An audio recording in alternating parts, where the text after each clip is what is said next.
እንዴት ነህ ጓደኛዬ? ምን ነው የደካከመ ትመስላለህ? ሰላም አይደለህም እንዴ? ምን እባክህ፣ ዛሬ ግብር ለመክፈል ገቢዎች ሄጄ ስንት ሰዓት ተሰልፌ ተራ ሳይደርሰኝ ለነገ ተብሎ ይሄው ተመልሼ መጣሁ። ይሄማ ቀላል ነው። መፍትሄው እኮ ተገኝቷል። ምን አይነት መፍትሄ? ይሄውልህ ብርሃን ባንክ ብርሃን ኢታክስ የተሰኘ አገልግሎት ጀምሯል። ይህ አገልግሎት ከገቢዎች ሚኒስቴር ጋር በመተባበር የሚሰጥ አገልግሎት ስለሆነ የግብርህን የገቢዎች ሰነድ ቁጥር በመያዝ ከዚያ የብርሃን ባንክ ደንበኛ ከሆንክ ከፈለግ በሞባይል ባንክ አገልግሎት አሊያም በብርሃን ኢንተርኔት ባንክ አገልግሎት ግብርህን መክፈል ትችላለህ። የባንኩ ደንበኛ ካልሆንክ ደግሞ ወደ ቀረበ የብርሃን ባንክ ቅርንጫፍ ሄደህ ግብርህን መክፈል ነው። ዋው! ይሄማ ትልቅ የምስራች ነው። ቀኔን ነው ያበራኸው። አዎ፣ በብርሃን ባንክ ኢታክስ የግብር ክፍያ አገልግሎት ከረጃጅም ሰልፍ ድነው በፈለጉት ሰዓት በማንኛውም ቦታ ሆነው ግብርዎን መክፈል ይችላሉ። ብርሃን ኢታክስ ፈጣን የግብር መክፈያ አማራጭ። ብርሃን ባንክ፣ እንደ ስማችን ብርሃን ነው ስራችን። ተመልሰናል አድማጮቻችን፣ አራዳ ኤፍኤም ላይ ትገኛላችሁ። ፉትቦል ካፌ ነው ፕሮግራሙ። ሌላኛውን ጉዳይ እንመልከት። ወደ ቼልሲና አቅናና ሻቢ አሎንሶን ጉዳይ እንመልከት። ለቼልሲ አዲስ ተስፋ የሰጠ አሰልጣኝ ሆኗል፣ ግን ብዙ ስራዎች ይጠበቁበታል አይደለ? በቼልሲ ቤትም ከምንም በላይ ደግሞ ከክለቡ ሰዎች ጋር ተስማምቶ መስራት ይችላል የሚለውም ሌላው እየተጠበቀ ያለ ጉዳይ ነው። ይህንን ጉዳይ እናንሳው። ግን ወደ ፕሪሚየር ሊግ መምጣቱ ለፕሪሚየር ሊጉ ራሱ ጥሩ ይመስለኛል። ትልቅ አሰልጣኝ ነው። ትልቅ አሰልጣኝ ነው። ምሳ የቼልሲ ሰዎች ምን ያህል ሶል ሰርቺንግ ነፍስ ምርመራ እንዳደረጉ የመጣንበት ሞዴል ትክክል አይደለም ብለው እንዳመኑ ባይታወቅም በጣም ብዙ ተስፋ ያለው አሰልጣኝ መቅጠራቸው ብቻ አይመስለኝም። የዚህ ቅጥር ዋናው ኤክሳይቲንግ ነገር የሞዴል ለውጥ ለማድረግ መፈለጋቸው የሚታይበት ቅጥር በመሆኑ ነው የበለጠ ኤክሳይቲንግ የሚያደርገው። የቼልሲ ደጋፊዎች የሆነ ለውጥ ይፈልጋሉ፣ የሆነ ለውጥ ያስፈልጋቸዋል። እና አንደኛው በጣም ተስፋ የሚሰጠው እዚህ ቅጥር ውስጥ የተስተዋለው ነገር በተቀጠረ ጊዜ የሹመቱ ታይትል ምን እንደሆነ ቼልሲ ይፋ ሲያደርግ ነው። ማኔጀር ብሎ ነው ያስተዋወቀው። የቼልሲ አዲሱ ማኔጀር ሆኗል። እንግሊዝ ሀገር ማኔጀርና ኮች በቅይር ኢንተርቼንጅብሊ ነው የሚጠቀሙባቸው። የሰውየው ኃላፊነት ሄድ ኮች ተብሎ 15ቱ አሰልጣኞች ሄድ ኮች የሚል ስም ነው ያላቸው፣ ወይም ኦፊሻል ታይትል ነው ያላቸው። ግን የተቀሩትን 5 አሰልጣኞች ብቻ ነው ማኔጀር የምንለው በስትሪክት በሆነ አነጋገር። ግን የሻቢ አሎንሶ ግን የስራ ታይትሉ ማኔጀር ነው። የመጀመሪያው ነው ማኔጀር ሲባል በብሉኮ ባለቤትነት ስር የሚነግረው አንድ ነገር አለ። የበለጠ ስልጣን ያለው የበለጠ የመወሰን መብት ስልጣን የተሰጠው ሰው ይመስላል። ይሄ ደግሞ በዝውውሮች ላይ ሌሎች አሰልጣኞች ያልነበራቸው አይነት ጣልቃ ገብነት እንዲኖረው ያደርጋል። መጀመሪያ እኔ አሎንሶን ቼልሲ ይፈልጋል ሲባል ኦኬ ጥሩ ነው በጣም ግን አይሆንም የሚል ነበር የነበረኝ ግምት።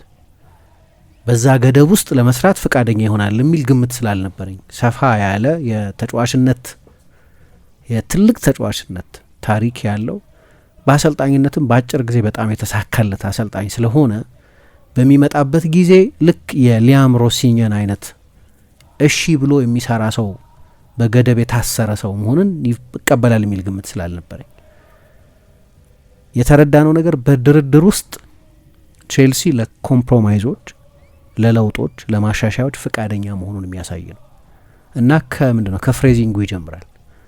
የስራ ኃላፊነቱን በተመለከተ ከተቀመጠው የታይትል ማኔጀር ከሚለው ይጀምራል። ለመለወጥ ያለ ፈቃደኝነትን የሚያሳይ ነው። ምርጥ አሰልጣኝ መሆኑ ብቻ ሳይሆን በቅጥር ውስጥ የታዩት የቼልሲ የለውጥ ባህሪያት ያንን የሚያሳዩ ናቸው። ከዛ ውጪ ሌላ ተስፋ የሚሰጠው በቅርብ ጊዜ ቤግዳድ ኤግባሊ አሁን ከቶድ ቦሊም በላይ ያው ቶድ ቦሊ መጀመሪያ መጡ እና ፈርስት ኢምፕሬሽን ይባላል አይደለም፣ ፈርስት ኢምፕሬሽን ላስትስ ሎንገር ይባላል ደግሞ ሌላ በቃ ስለሳቸው ሁሌ ቶድ ቦሊ አሁን የቼልሲ የዕለት ተዕለት እንቅስቃሴ ውስጥ ዋናው ሰው አይደለም፣ ቤግዳድ ኤግባሊ ናቸው ዋናው ሰው። እና እሳቸው በቅርብ ጊዜ በነበረ አንድ የቢዝነስ ኮንፈረንስ ላይ እንደተናገሩት አይተነዋል ወደ ኋላ ተመልሰን አንዳንዱ ነገር ለምሳሌ ለአሰልጣኝ የሰጠነው እምነት በቂ አይመስለኝም ብለዋል፣ ወይም ለአሰልጣኞች የሰጠነው ጊዜ በቂ አይመስለኝም ብለዋል። ይሄ ከዚህ በፊት ላሰናበቷቸው አሰልጣኞች ሁሉ ይሰራል። ቱኸል ተጨማሪ ጊዜ ያስፈልጋቸው ነበር፣ በእኔ ግምት ማሬስካም ፖቼቲኖም ተጨማሪ ጊዜ ያስፈልጋቸው ነበር፣ አልተሰጣቸውም። ተጨማሪ ጊዜ አላገኙም። አሎንሶን በተመለከተ ያለ መለዘብ ወይም ቼልሲ እንዳካሄድ ለማድረግ ያሰበው ለውጥ እንዳለ የሚያሳይ ነው። ይህ አሰልጣኝ ከመጣ በኋላ ምን አይነት ቡድን ይሰራል እርግጠኛ አይደለሁም፣ ግን ምን አይነት ቡድን መስራት እንደሚችል ችግር ውስጥ ያለን ቡድን በተረከበ ጊዜ አሳይቷል። ባየር ሌቨርኩሰንን ሲረከብ ወራጅ ቀጠና የነበረ ቡድን ነው የተረከበው። በዚያ የውድድር ዘመን ነው ለአውሮፓ ውድድር ቡድኑን ያሳለፈው። እንዲያው መጨረሻ ላይ በዩሮፓ ሊግ ውድድሮች ባይጠመድ ኖሮ በቻምፒየንስ ሊግ ለመሳተፍ በሚያስችል የውጤት ፎርም ላይ ነው የነበረው። ሌላ የወደድኩትና ቼልሲ የለወጠው የሚመስለኝ ይሄ የተለጠጠ ረጅም ኮንትራት የመስጠት ነገር ነው። ለምሳሌ 6 ዓመት ውል የሰጡት ተስፋ ያለው አሰልጣኝ ቢሆንም ግን በትልቅ የስራ ኃላፊነት ተፈትኖ የማያውቅ የመጀመሪያ ትልቅ የስራ ኃላፊነቱ የቼልሲ የስራ ኃላፊነቱ ነው። ሊያም ሮሲኛ የ6 ዓመት ፖቴንሻል የ7 ዓመት ኮንትራት ነው የሰጡት። ያም አይታመን ምክንያት አላቸው ያንን የሚያደርጉበት ምክንያት ግን ተገቢ አይደለም። ለሊያም ሮሲኛ የ2 ዓመት ኮንትራት አሞርታይዜሽንም ከሆነ የ2 ዓመት ኮንትራት መስጠት ትችላለች። የ2 ዓመት ኮንትራት እምቢ አይልም ሰውዬው። እምቢ ሊል የሚችልበት አይነት ማኔጀሪያል ስታተስ የለውም። ለምን 6 ዓመት ታዲያ? ይሄኛውን ግን እንዲህ የተለጠጠ 4 ዓመት አጭር አይደለም ግን በጣም ልጥጥ ያለ 6 ዓመት የ7 ዓመት ኮንትራትም አይደለም። ነገሮችን በመጠኑ የማሻሻል ፍላጎት እንዳለ የሚያሳይ ነው። ጊዜ ደግሞ ይኸውን እዚህ ጋር አጭርም አይደለም። ስለዚህ በየትኛውም ጊዜ ሊያሰናበቱት ይችላሉ የሚል መልእክት አያስተላልፍም። የተለጠጠ ረጅምም አይደለም፣ ለስላቅም ይሁን ረጅም አይደለም። ግን ደግሞ ለምሳሌ የአርቴታ የልጅነት ጓደኛ ነው ሻቢ አሎንሶ። በሊቨርፑል ከተማ ውስጥ በነበሩበት ጊዜ የኤቨርተንና የሊቨርፑል ተጫዋቾች ሆኖም ጎረቤቶች ነበሩ። ከ6 ከ7 ዓመታቸው ጀምሮ ይተዋወቁ የነበሩ ናቸው።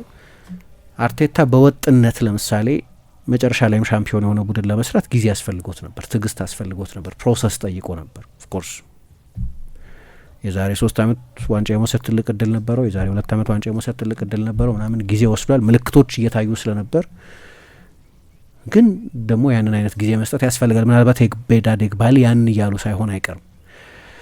ከዛ ውጪ የምልመላ ሞዴል ለውጥ የቼልሲ ደጋፊዎች የሚፈልጉ ይመስለኛል። በጣም ተስፋ ያላቸው ወጣት ተጫዋቾችን በረጅም ኮንትራትና በከፍተኛ ገንዘብ ሲያመጡ ቆይተዋል አይደለም። ቼልሲን ሰዎች እንዲጠብቁ ምክንያት የሚያደርጋቸው ፖቴንሻል አለ ብለው ስለሚያስቡ ነው። ግን በሌቨርኩሰን ቼልሲ ከሚከተለው ሞዴል ጋር ብዙ ያልተለያየ ሞዴል ነው የነበረው። ሌቨርኩሰን ምን ያደርጋል? ወጣት ተጫዋቾችን በጊዜ ያስፈርማቸዋል። በ20 ዓመታቸው 2-3 ዓመት ያጎለበታቸውና ይሸጣቸዋል። እንዲህ አይነት ሞዴል ነው የነበረው። ግን ሄደና አሳመናቸው ሰዎቹን፣ የሌቨርኩሰንን ሰዎች የሻጭ ክለብ መሆን የማትፈልጉ ከሆነ መሸጥ ግዴታ ከሆነ ያው በፉድ ቼን ውስጥ በዝውውር ፉድ ቼን ውስጥ የዛ ሰለባ መሆኑ አይቀርም ሌቨርኩሰን። ስለዚህ ቢፈጥንም ቢዘገይም እነ ፍሎሪያን ቪርትዝን 10 ዓመት ማቆየት አይችልም። ግን ዋንጫ አሸንፈን ከሆነ መልቀቅ የምትፈልጉት እነዚህን ተጫዋቾች ዋንጫ ካሸነፍን በኋላ ደግሞ የተጫዋቾች ዋጋ ይንራል። ስለዚህ እንደ ቢዝነስ ሞዴልም የበለጠ የሚያዋጣው እርሱ ነው። ግን መጀመሪያ እናሸንፍ እና ለእነዚህ ተጫዋቾች የማሸነፍ ታግ እንለጥፍባቸው እና በውድ እንሸጣቸዋለን። እሱም ከሆነ ግን ለዛ ልምድ መጨመር አለብን ብሎ ያሳመናቸው እሱ ነው። ከዛ ግራኒት ዣካን አመጡት፣ ዮናስ ሆፍማንን አመጡት፣ አሌሃንድሮ ግሪማልዶን አስፈርሙ። ሁሉም ከ28 ዓመታቸው በላይ ነበር ሲፈርሙ። ያለ እነዚህ ተጫዋቾች ማሸነፍ አይችሉም ነበር። ቡንደስሊጋውንም የጀርመን ዋንጫንም ለዩሮፓ ሊግ ፍጻሜ መድረስ አይችሉም ነበር። መሪዎች ያስፈልጉታል፣ ልምድ ያስፈልገዋል። የቼልሲ አይነት የእድሜ ስብጥር ያላቸው ተጫዋቾች ነው የነበሩት ሌቨርኩሰን። ኤክስፒሪየንስ ልምድ እንዲጨምሩ ያደረጋቸው እርሱ ነው። ቼልሲም እችኛዋን ትንሽ ትዊክ ይፈልጋል። በኋላ ምናልባት ለአርሰናል ለማንሳት ጊዜ ካገኘ እናነሷለን። ግን አንድ በጣም የሚገርም ዘገባ አይቼ ነበር ሰሞኑ። የዛሬ 6 ዓመት ቲም ሉዊስ ሚኬል አርቴታ የሆነ የአርሰናል ልዑክ ወደ ዴንቨር ሄዶ ነበር ክሮይንኬን ለማግኘት፣ የአርሰናልን ባለቤት ለማግኘት 2020 ላይ ነው። እንዴት ረጅም ግብ እንደነበራቸው የሚያሳይ ነው።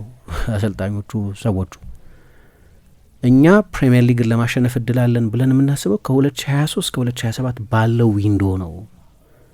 ምክንያቱም በዛ ጊዜ ውስጥ የባላጋራ ቡድን ተጫዋቾች ፕራይም ተጫዋቾች እድሜ ፖስት ፒክ ላይ ይሆናል፣ መውረድ ይጀምራሉ።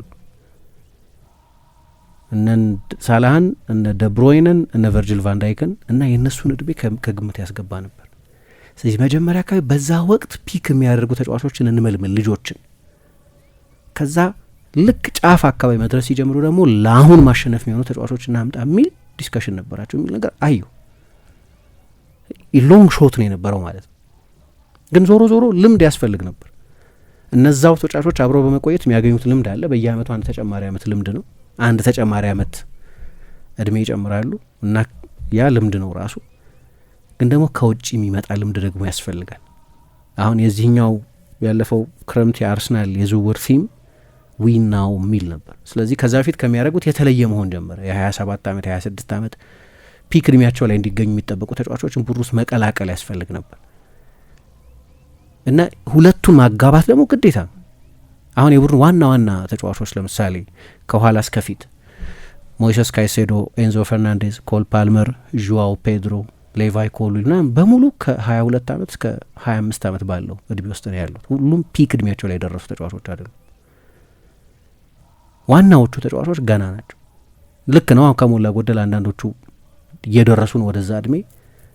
ግን ሊቨርፑል ሻምፒዮን የሆነበትን ጊዜ ብታይ ያኔ ዋና ዋናዎቹ ተጫዋቾች በሙሉ ከ26 ከ29 ዓመት ባለው እድሜ ውስጥ የነበሩ ተጫዋቾች ናቸው።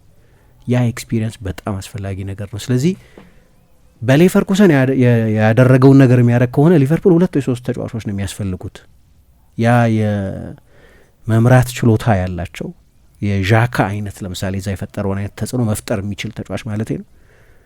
ከዛ ደግሞ ለዛ አይነት ለአሁን ቶሎ ተፎካካሪነት ዋስትና የለም። ዋስትና መስጠት አትችይም ዋንጫ ለመውሰድ። ግን ቤስት ሾት እንዲኖርሽ ዋንጫ የማሸነፍ እድል እንዲኖርሽ ግን በመጠኑ ሪሞዴል መደረግ አለበት እና ደግሞ ተናግረውታል ቤዳዴግ ባሊ በመጠኑ ለውጥ ማድረግ አለብን ብለዋል። ከዛ ውጪ ያ ልምድ ማጣት በጣም ከሚታይባቸው አካባቢዎች መካከል አንደኛው የቼልሲ የዲስፕሊን ሬከርድ ነው። መሪ የሌለው የሚመስል ነው። ላለፉት አመታት የቡድኑ አቬሬጅ እድሜ ወጣት ከሆነበት ጊዜ ጀምሮ በእያንዳንዱ አመት ማለት ይቻላል ቼልሲ በዲስፕሊን ሬከርድ 20ኛ ነው በሚያዩዋቸው ቢጫ ካርዶችና በሚመለከቷቸው ቀይ ካርዶች ምክንያት። ስለዚህ ወሳኝ ተጫዋቾችን በወሳኝ ጨዋታዎች ታጫለሽ ማለት ነው። ያንን ጨዋታ መሸነፍሽ ወይ ያንን ጨዋታ ለማሸነፍ ያለሽ እድል መጥበቡ ብቻ አይደለም፣ የሚቀጥሉት ጨዋታዎች ላይ ካይሴዶ አይኖርም ማለት ነው። ወሳኝ ተጫዋች ነው እሱ። ሁለተኛ መከላከል 10ኛ ነው በመከላከል ቼልሲ በዚህ ውድድር ዘመን በ37 ጨዋታዎች 57 ጎሎች ተቆጥረውበታል በዚህ ሲዝን።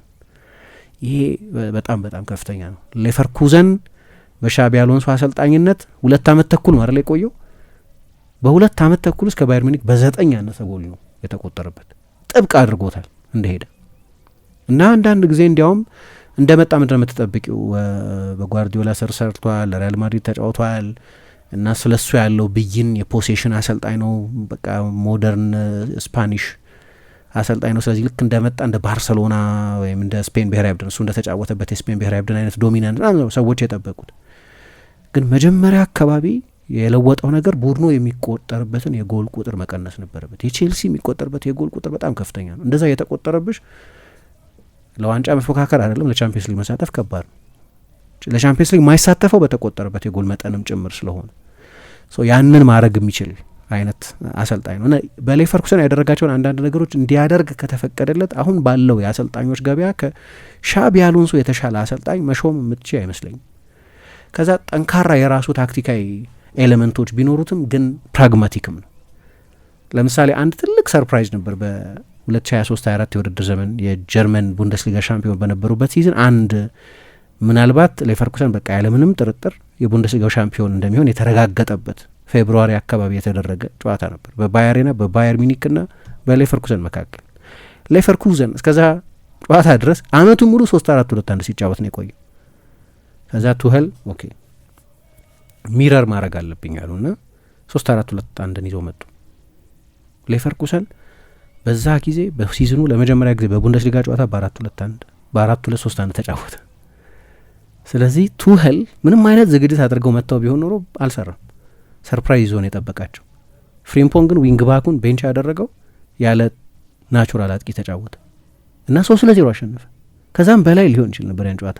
አጋጣሚ ሆነ ኮመንቴት አድርጌዋለሁ ጨዋታውን አስታውሳለሁ። ስለዚህ በአንዳንድ ወሳኝ ጨዋታዎች ላይ ቅድም ስለ ካሪክም እንዳልነው ትልልቅ ጨዋታዎች ላይ ፕራግማቲክ መሆን እንደሚችል አሳይቷል።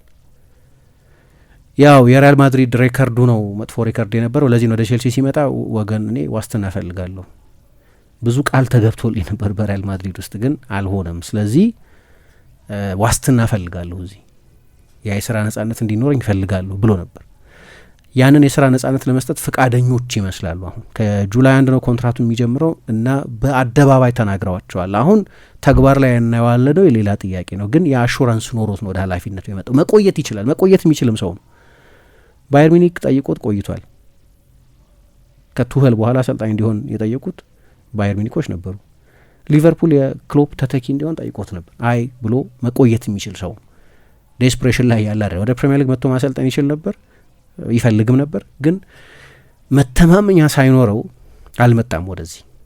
መተማመኛ ሰጥተውታል እና ምን ያህል ለውጥ ይኖራል አይታወቅም። ግን ለአንድ ማትሎ የሚባል ሰው ምን ብሎ ጻፈ? አሁን ሊያም ሮሲኘ መጥቶ ሩጡ ምናምን ሲላቸው ለዓለም ዋንጫ አሸናፊ ተጫዋቾች አንዳንድ ጊዜ ሬዚስት ማንህ ለሃል ሲቲ አይደለም ወይ የተጫወትከው ሊሉ ይችላሉ። ያንተ ምክትል ስካንቶርፕ ለሚባል ቡድን አይደለም የተጫወተው ሊሉ ይችላል። አሎንሶን ማለት አይችሉም። እንደዚህ ሃይ ካሊበር መልበሻ ክፍል ውስጥ እንደመጣ የሚሰማ ነው እና ማኔጀር መሆኑም የሚጠቅመው ታይትል፣ እንደዚህ አይነት ታይትል መሰጠቱ የሚጠቅመው ተጫዋቾቹ መልእክት ተላልፎላቸዋል። የበለጠ ስልጣን የተሰጠው ሰው ነው ወደ ኃላፊነት የመጣው የሚል እና ይሄ ኤክሳይቲንግ ሹመት የሚያደርገው ይመስላል። እንዴት ነህ ጓደኛዬ? ምን ነው የደካከመ ትመስላለህ። ሰላም አይደለህም እንዴ? ምን እባክህ፣ ዛሬ ግብር ለመክፈል ገቢዎች ሄጄ ስንት ሰዓት ተሰልፌ ተራ ሳይደርሰኝ ለነገ ተብሎ ይኸው ተመልሼ መጣሁ። ይሄማ ቀላል ነው። መፍትሄው እኮ ተገኝቷል። ምን አይነት መፍትሄ? ይኸውልህ ብርሃን ባንክ ብርሃን ኢታክስ የተሰኘ አገልግሎት ጀምሯል። ይህ አገልግሎት ከገቢዎች ሚኒስቴር ጋር በመተባበር የሚሰጥ አገልግሎት ስለሆነ የግብርህን የገቢዎች ሰነድ ቁጥር በመያዝ ከዚያ የብርሃን ባንክ ደንበኛ ከሆንክ ከፈለግ በሞባይል ባንክ አገልግሎት አሊያም በብርሃን ኢንተርኔት ባንክ አገልግሎት ግብርህን መክፈል ትችላለህ። የባንኩ ደንበኛ ካልሆንክ ደግሞ ወደ ቀረበ የብርሃን ባንክ ቅርንጫፍ ሄደህ ግብርን መክፈል ነው። ዋው! ይሄማ ትልቅ የምስራች ነው። ቀኔን ነው ያበራኸው። አዎ፣ በብርሃን ባንክ ኢታክስ የግብር ክፍያ አገልግሎት ከረጃጅም ሰልፍ ድነው በፈለጉት ሰዓት በማንኛውም ቦታ ሆነው ግብርዎን መክፈል ይችላሉ። ብርሃን ኢታክስ ፈጣን የግብር መክፈያ አማራጭ። ብርሃን ባንክ፣ እንደ ስማችን ብርሃን ነው ስራችን።